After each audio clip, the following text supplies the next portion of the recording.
Після смерті Ізяслава Ростислав засів на київськім столі міцно і спокійно. Князі Чернігівські Ольговичі, Волинські Ізяславичі, Галицький Ярослав, Переяславський Гліб, Рязань, Новгород стояли в сфері його політичного впливу. Він вимагав до себе поважання, аби князі мали його отцем собі вправду. Смерть свою він зустрів у дорозі. Уже старий і хворий, Ростислав вирушив до Новгорода, але, доїхавши до Великих Лук, покликав знатних новгородців і взяв з них присягу вірно служити його синові, князю Святославу. Дорогою додому Великий князь Ростислав віддав Богу душу.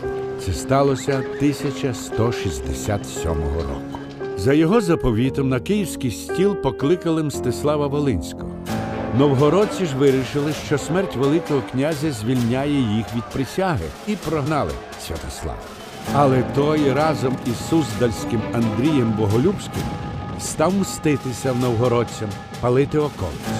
Новгородці попросили захисту у Мстислава і кликали князем його сина. Та Мстислав не поспішав. Його непокоїли нові набіги половців, і він закликав князів припинити усобиці та разом виступити проти ворогів.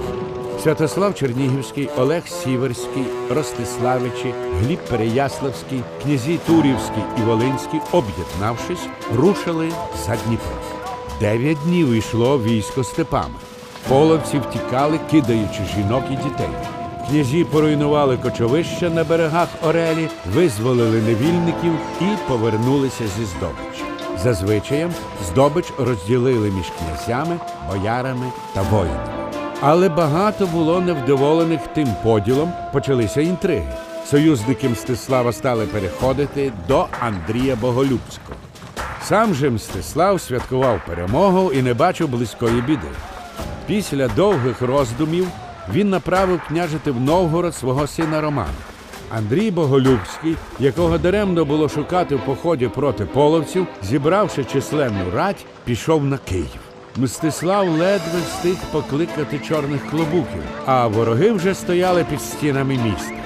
2 дні Київ мужньо оборонявся. На 3-8 березня 1169 року союзники взяли його приступом і не дали йому помилувати.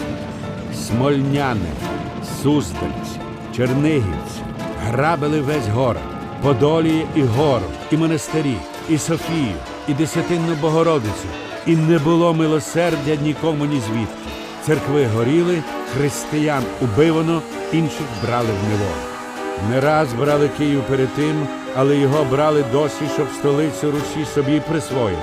Тепер його брав тяжкий ворог лише з тим, щоб знищити, понизити, зруйнувати. Покинувши жінку, сина, бояр у руках ворога, Мстислав із братом Ярославом пішов на Волинь, і Андрій Боголюбський віддав Київ своєму братові Глібу.